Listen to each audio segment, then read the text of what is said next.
Olá, meus amigos, minhas amigas, sejam bem-vindos para mais um programa, O Livro dos Espíritos em Nossa Vida. Conforme estamos comentando já alguns programas, nós estamos nas questões finais do Livro dos Espíritos. Atualmente nós estamos comentando a questão de número 1009.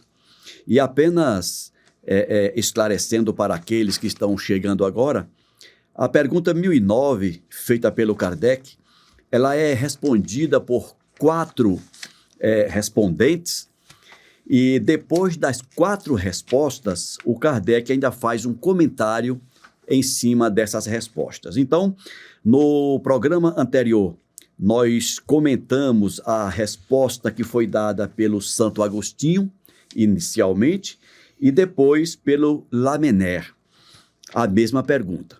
Hoje nós vamos começar comentando a resposta que foi dada pelo Platão para a seguinte pergunta: segundo esse entendimento, as penas impostas não o seriam jamais pela eternidade?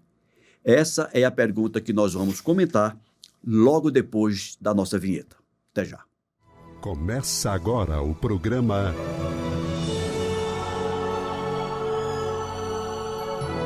O Livro dos Espíritos em Nossa Vida. Meu caro Almeida, seja bem-vindo, meu amigo. Obrigado, Ricardo. Obrigado à companhia de vocês que nos assistem pelas mídias sociais da Comunhão Espírita de Brasília, com muita alegria, muito honrados por estar aqui com vocês.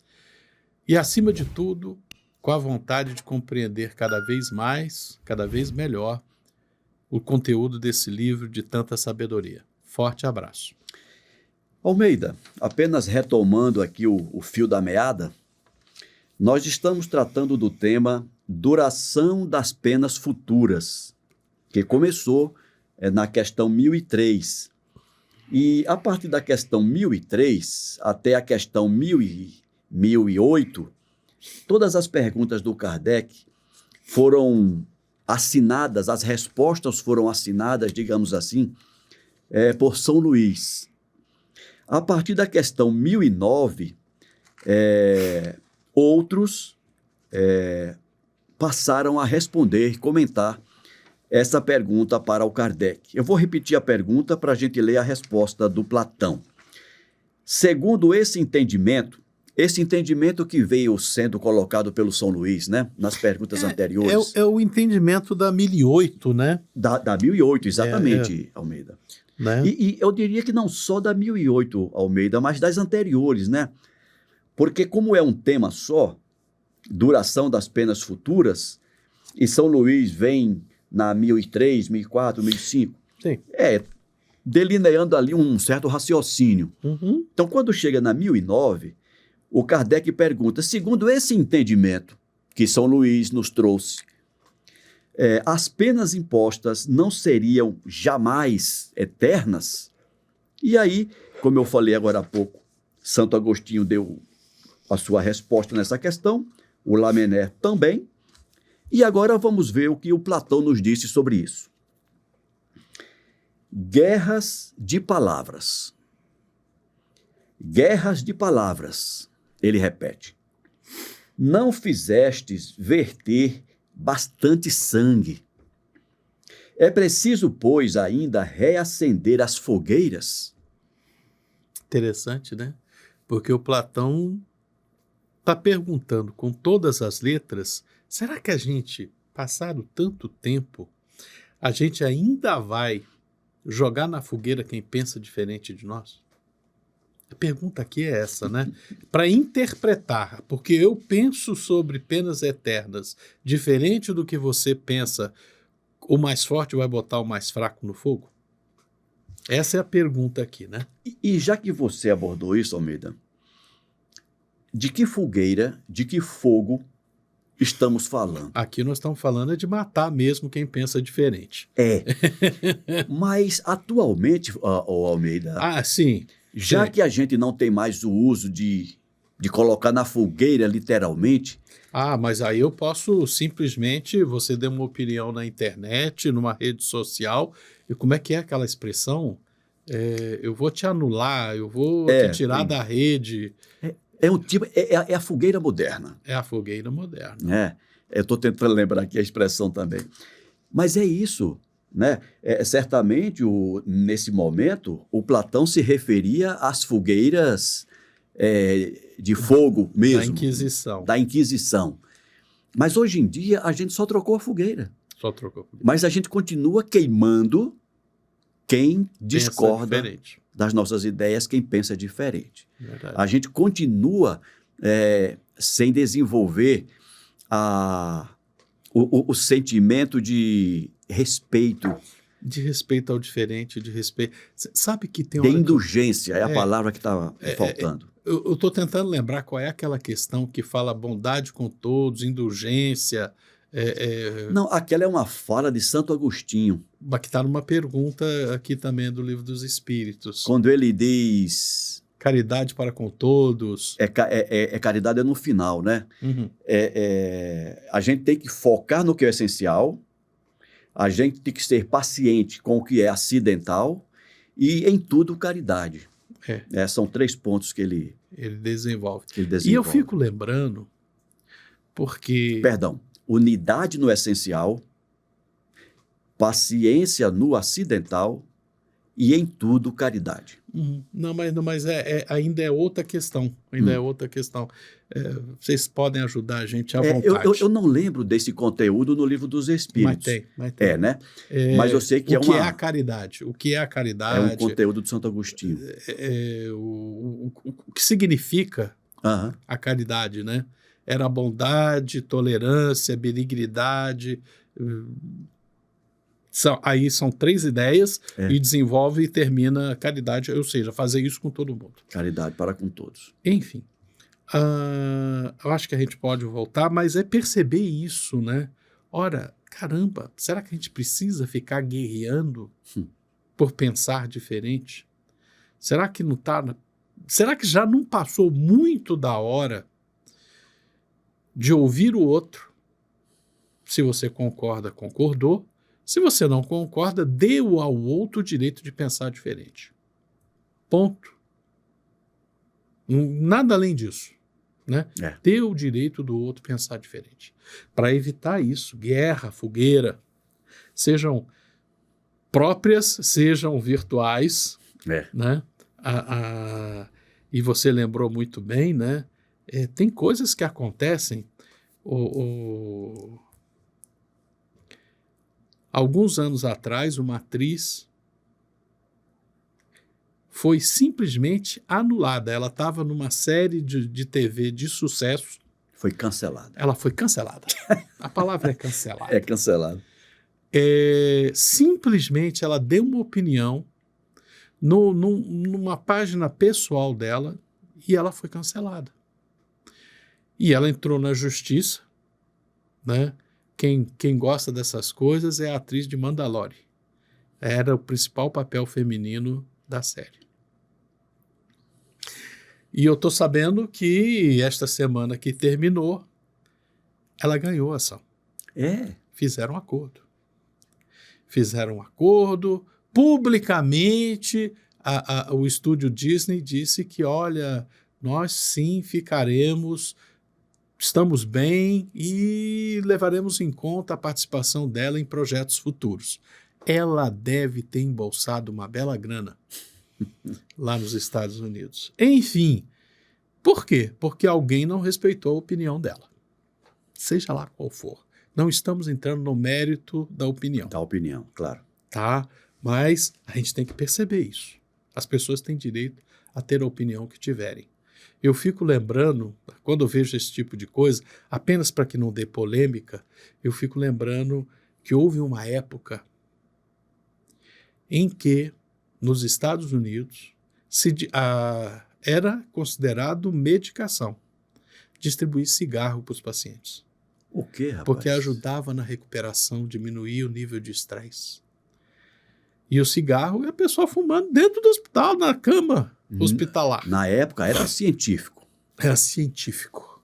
Tinha uma tese científica com pesquisas, né, com duplo cego, com não sei o quê, e provava que cigarro fazia bem. Enfim, guardemos as nossas opiniões, esclarecemos-nos o melhor possível, como já disse o Espírito de Verdade, amai-vos e instruí-vos, não apenas em questões religiosas, mas em questões todas, né? E respeitemos quem pensa diferente. A instrução não é delimitada, não. Não. Enfim, eu acho que aí, com esse comentário a gente pode voltar aqui ao Platão. Por favor. Continuo? Continuemos. Discutem-se sobre os temas eternidade das penas, eternidade dos castigos. Não sabeis, pois, que o que entendeis hoje por eternidade, os antigos não o entendiam como vós? E aqui, mais uma vez, faz todo sentido o comentário que você acabou de fazer. Né? Que o teólogo consulte as fontes e, como todos vós, descobrirá nelas que o texto hebreu não deu a palavra que os gregos, os latinos e os modernos traduziram por penas sem fim, irremissíveis, a mesma significação. É interessante isso, né? Que se for pegar a palavra hebraica que está lá, esse conceito de infinito é uma coisa muito recente, né? É eternidade, no sentido de algo que nunca terminará, é muito recente na mente humana. Se a gente fosse pegar aquela palavra na acepção que se dava então e para colocar hoje, seria algo mais próximo de tempos, muitos tempos e mais tempos ainda. O que é tempos, mais tempos, mais tempos? É coisa pra caramba. E para resumir tempos, mais é eternidade. Se atribui uma palavra. Você quer ver uma coisa interessantíssima? E tem gente que pega ao pé da letra, livro Revelação, Apocalipse de São João, né? Tem lá um lugar que diz, pois na Nova Jerusalém existirão 144 mil. São os eleitos que viverão no paraíso. Ou seja, por mais que eu me esforce, se eu não tiver entre os 144 mil, eu não terei paz. Eu não tenho futuro na Nova Jerusalém. Se eu pegar o pé da letra. Só que quando você pega... Quantos? Aqui são 10. 12 é mais do que 10. Ou seja, já é muito. Agora, 12 vezes 12 é muito 144. Mais. 12, é muita coisa vezes muita coisa, 1000 vezes. Aí você chega assim, Almeida, e por que chegou-se a esse número 144 mil naquele momento? É uma maneira de traduzir, porque é um símbolo, né? O 12 é um símbolo de coisa muito numerosa. Será que esse 144 mil, eu estou chutando aqui, não sei, não significaria a totalidade de almas encarnadas no mundo naquele momento, né? Sei lá. É porque hoje a gente poderia dizer assim, olha, se com você certeza não tiver... não era. Com certeza, com certeza tinha muito mais do que 144 mil pessoas encarnadas no século I. Roma, a cidade de Roma tinha mais do que isso. Né? Mas, caramba, significa... Aquele número ali significava, na cultura judaica... Uma coisa grandiosa. Uma coisa numerosa, porque é tão numeroso, tão numeroso, tão numeroso, é muito vezes muito, 1000 vezes. Ou seja, a lógica da compreensão disso aí, Almeida, talvez... É simbólica, alegórica. Que está também naquelas palavras do Cristo, né? Quantas vezes eu tenho que perdoar o meu irmão? 70 vezes 7. 70 vezes 7. Aí o cara calcula... É aquela coisa, né? 7 é o número da perfeição, 10 é muitas vezes perfeito, mas é aquela história, perfeito, vezes a perfeição, vezes muitas vezes. Aí chega a ser um número. 490. 490, exatamente. Mas não significa nada. Porque 7 é o número da perfeição. Ou seja, quando você for perfeito, você perdoará. É isso. Enfim. Vamos em frente. Vamos em frente. Eternidade dos castigos corresponde à eternidade do mal. Sim. Tanto que o mal exista entre os homens os castigos subsistirão. Comentamos, eu acho que isso no programa anterior. Quando é que nós vamos deixar de receber castigo? Enquanto a gente permanecer no erro. No erro, essa é a 1008. Essa é a 1008. É a 1008, né? 1008. É no sentido relativo que importa interpretar os textos sagrados. É o que a gente acabou de falar. É. A gente, quando lê certas coisas, principalmente, se ela é daquela cultura antiga, você não está lendo um texto técnico. Você não está lendo aqui, olha, quantos... Eu faço uma produção de prego, né? Prego 17 por 21, cabeça chata, sem cabeça, né? Para eu considerar o meu lote perfeito, tem que todos serem perfeitos? Não. Eu sei que em 1 milhão de pregos, com 95% de certeza, menos de 3% deles sairá com defeito. Para mim, isso é perfeição. Isso quer dizer que todos os pregos serão perfeitos? Não. Significa que com 95% de certeza, com a margem de erro de 3%, sempre você encontrará um número menor do que 10, por exemplo.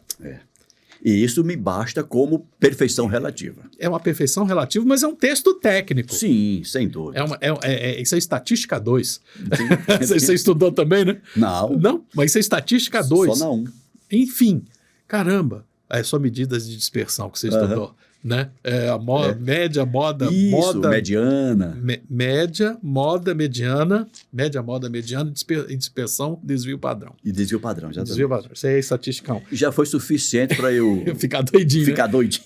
Caramba! Agora, você veja só, o texto técnico hoje de alguém que vai produzir prego numa fábrica tem essa relativização.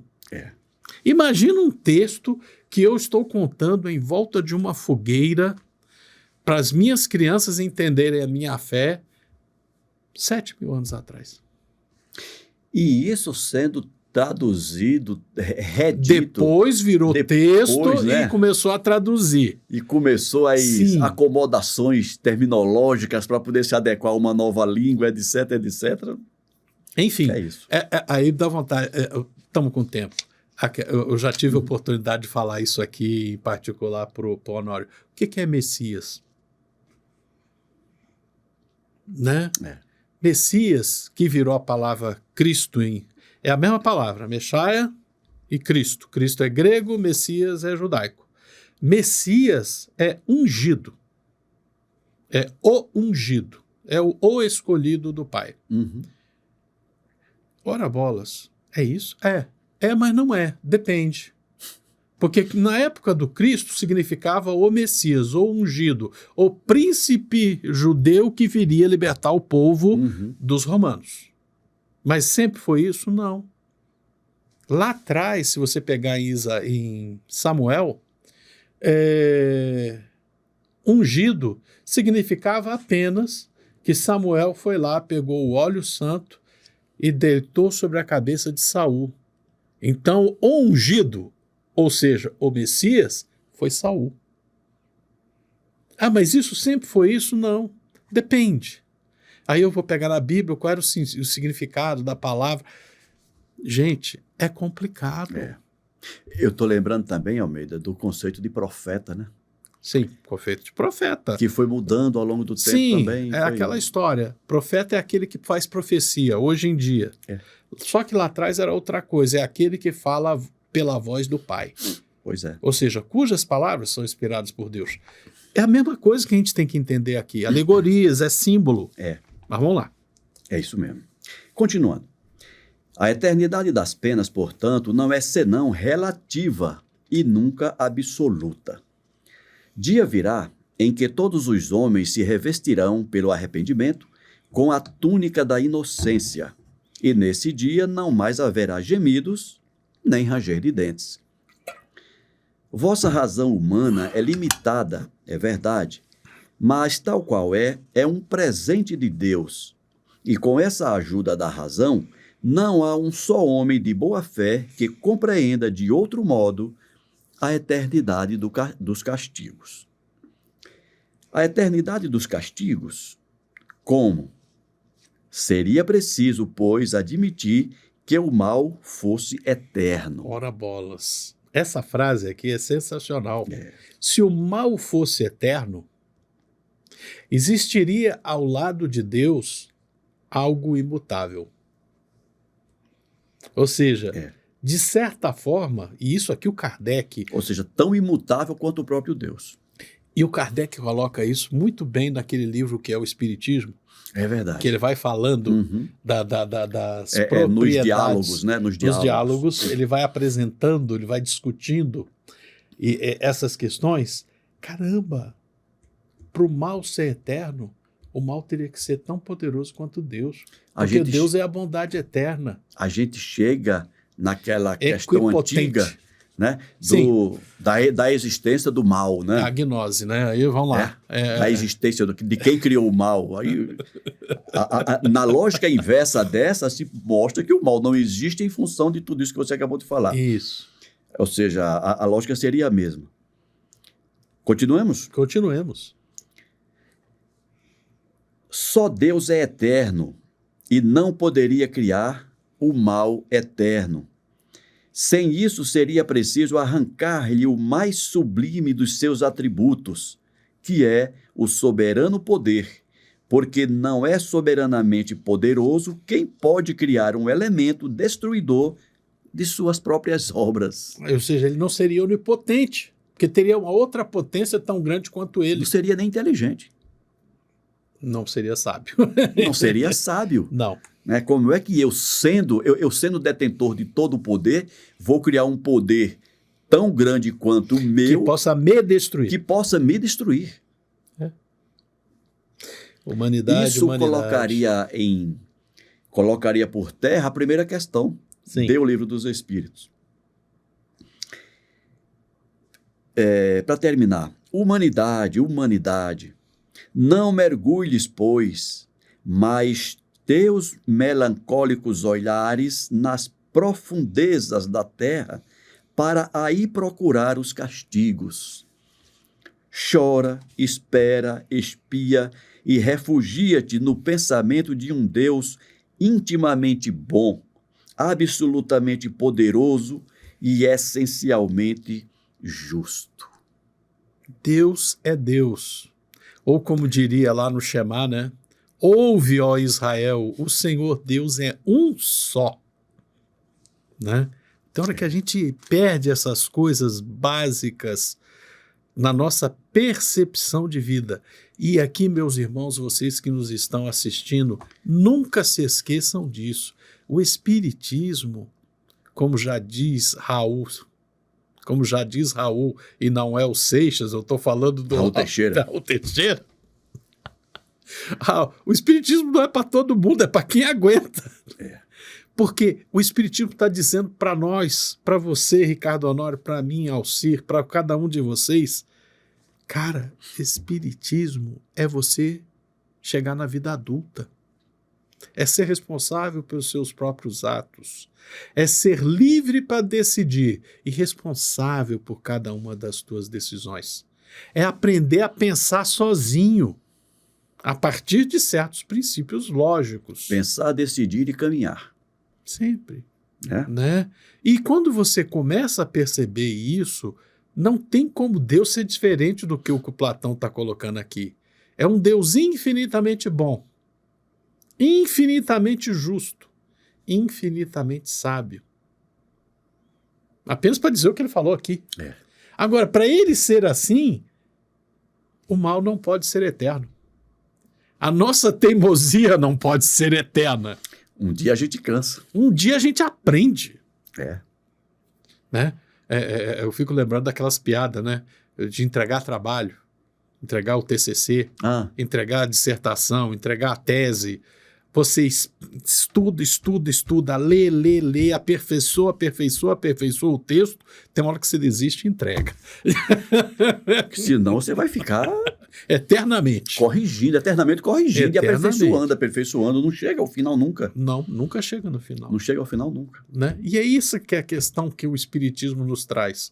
Diante da vida, você é um eterno aprendiz. Diante da vida, nós estamos o tempo todo nos instruindo, o tempo todo aprendendo, o tempo todo se aperfeiçoando e não tem como desistir. Porque ele não pede um trabalho final para nós. Quando Ele está o tempo todo nos dando oportunidades novas. Isso é que é o interessante da vida. Quando você levantou a questão agora da desistência, né? Você não pode desistir. Não existe desistência. Não tem como não lembrar do Lázaro, né? Ah, sim. No Evangelho segundo o Espiritismo. Estaremos sempre. Quando ele diz que eles, né, que são os guias da humanidade, farão todos nós prosseguirmos no duplo esforço do freio e da espora. Então, para aqueles que estão andando devagar demais, tentarem desistir ou estão vem uma esporazinha ali, né? E quem está com muita pressa, dá uma seguradinha no freio também. Né? Não tem jeito, gente. É isso. Mas em tudo isso, quer seja no freio, quer seja na espora, caminhamos todos. Sempre estará a bondade, a misericórdia de Deus sobre justiça, todos nós. Sabedoria. Né? Sobre todos nós. E respondendo à pergunta, né?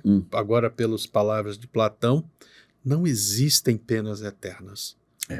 Né? Existem penas que podem durar muito. Muitas vezes muito. Milhares de vezes muito. Mas eternidade nas penas não existe. E o interessante, né, Almeida? Quem vai colocar um fim nesse muito, somos nós. É a minha razão. É a minha razão quando eu resolver dar ouvidos à voz de Deus que lateja em nosso coração e em nossa mente. Com certeza. Excelente, meu amigo. No próximo programa, nós vamos ler e comentar a resposta de ninguém menos do que o Paulo de Tarso, Paulo o Apóstolo. Mas isso no próximo programa, Almeida. Forte abraço. Forte abraço para cada um de vocês. Se gostaram, deem o joinha. Se não gostaram, digam que não gostaram, digam porque não gostaram. Expliquem para nós, porque esse programa é para nós aprendermos sobre o Livro dos Espíritos em nossa vida, mas é um programa para cada um de nós. Forte abraço. Forte abraço e até o próximo programa. Até lá.